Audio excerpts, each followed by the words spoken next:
Hello guys, welcome to my channel Hasan accounting and banking information. हमने lecture 1 में book keeping, accounting and reason of accounting के बारे में पढ़ा था।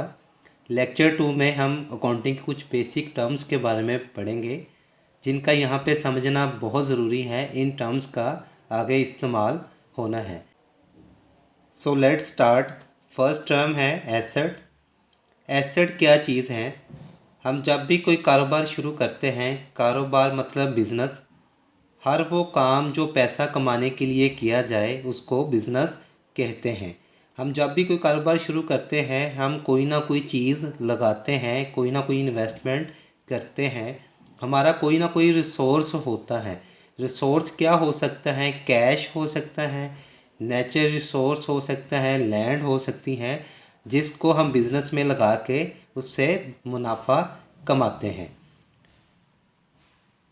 Asset is the financial resources in business. Resource मतलब असासा। Resource क्या हो सकते हैं हम डिस्कस कर लेते हैं। First cash. कैश हो सकता है, नेचर रिसोर्सेज हो सकते हैं, लैंड, ऑयल और गोल्ड हो सकता है, मशीनरी, गाड़ियाँ वगैरह हो सकती हैं, इन्वेंट्री, खाद्य वगैरह हो सकती हैं, सप्लाईज़, फर्नीचर वगैरह हो सकता है, और रिसीवेबल रिसोर्सेज ऐसे ज़राए जो हमें रिसीव होने हैं। ज़राए दो तरह के होते हैं। रिसीवेबल जो आपको मिलना है, ऐसा रिसोर्स जो हमें मिलना है।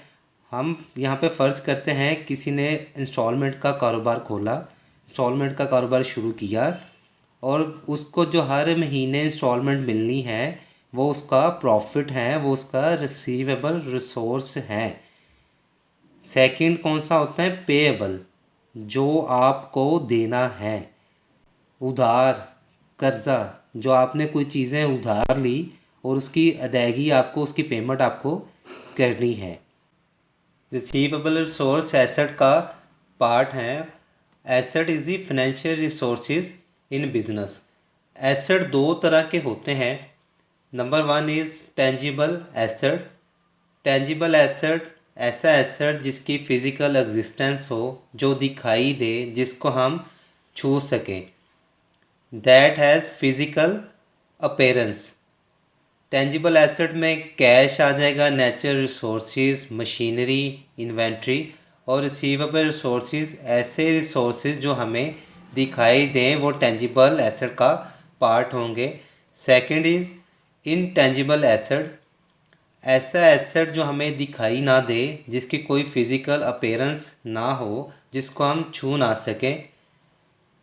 That has not physical appearance. Copyright और गुडविल।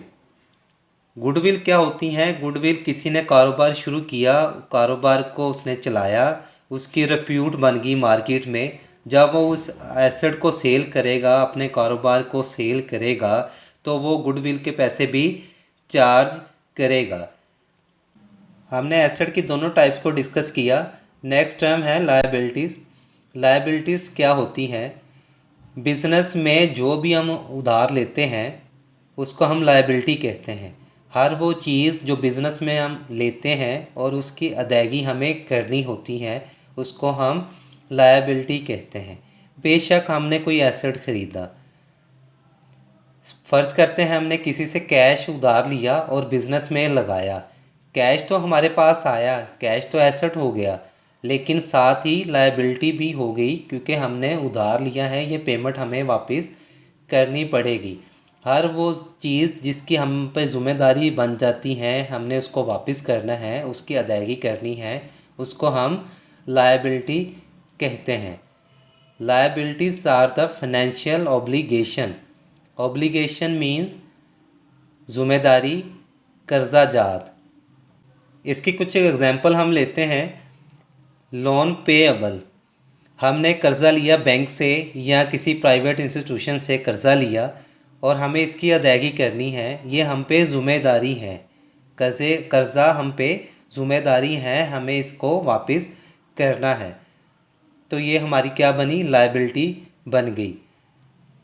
यूटिलिटी पेएबल, हमने बिज़नेस स्टार्ट किया और हमें वहाँ पे बिजली का बिल, इलेक्ट्रिसिटी बिल आया, हमने उसको अदा नहीं किया, तो ये हमारी ज़िम्मेदारी है, बिज़नेस की ज़िम्मेदारी है कि उस बिल को हर हाल में अदा करना पड़ेगा। सैलरी पेएबल, हमने बिज़नेस में जो बिज़नेस स्टार्ट किया वहाँ पे हमने स्टाफ रखा, स्टाफ को हमने सैलरी देनी है। जो इस माह में हमने उनको सैलरी नहीं दी तो वो हमारी ज़िम्मेदारी बन गई, सैलरी पेएबल हो गया, हमने उसे डबल सैलरी देनी पड़ेगी।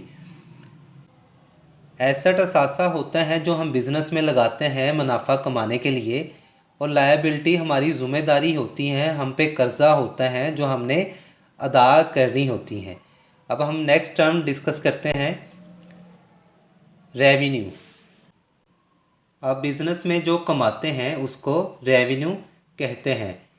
Revenue is the amount earned in business. Business में आपने क्या कमाया, इसको कैलकुलेट कैसे करते हैं। Revenue is equal to sales price of unit multiply by number of unit.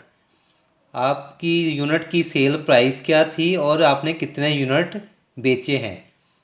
हम सपोज़ करते हैं आप मोबाइल का काम करते हैं, आपके मोबाइल की जो प्राइस है वो 60,000 है और आप 10 यूनिट उसके सेल करते हैं, तो आपका टोटल रेवेन्यू कितना बना, 6 लाख रुपया बिज़नेस का रेवेन्यू बना।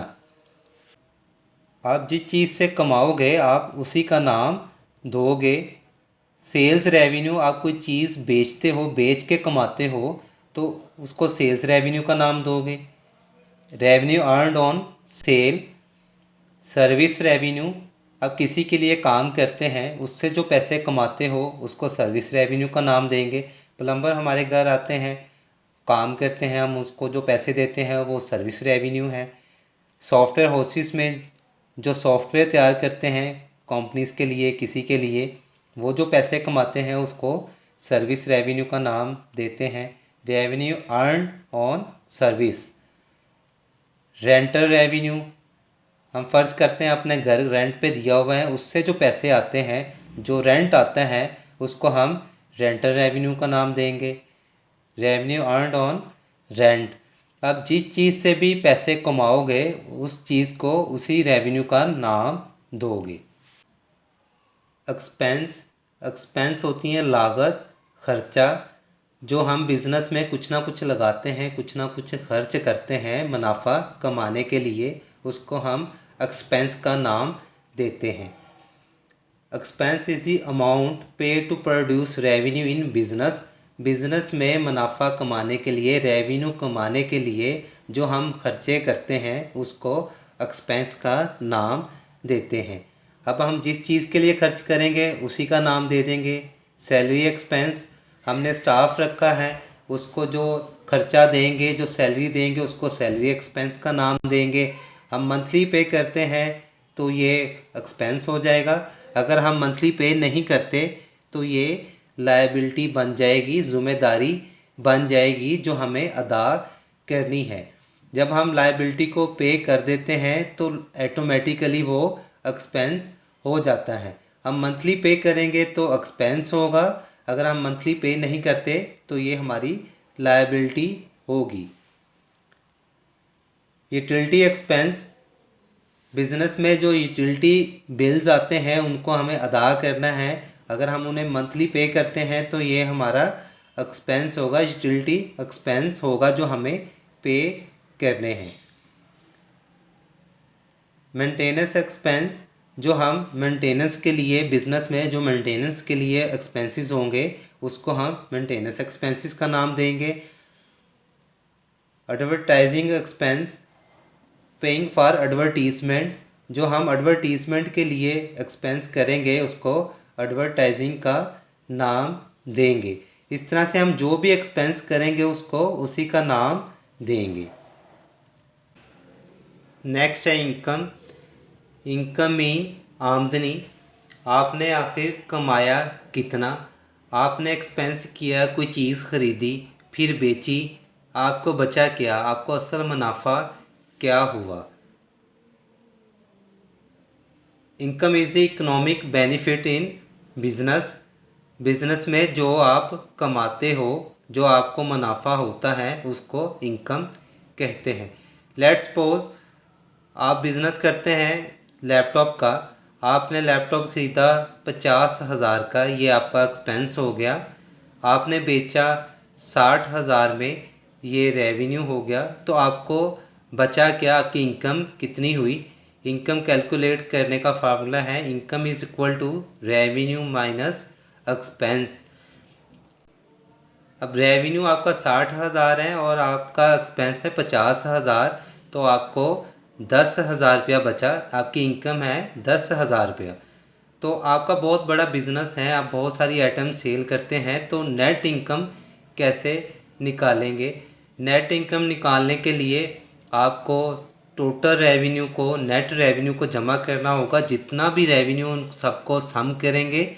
इसी तरह से आप तमाम एक्सपेंस जो खर्चे किए हैं उसको सम करेंगे, उसको जमा करेंगे, फिर इनको आपस में माइनस कर देंगे, तो आपको नेट इनकम निकल आएगी। Net income is equal to net revenue minus net expense. इस तरह से आज आपने अकाउंटिंग की बेसिक टर्म्स के बारे में सीखा।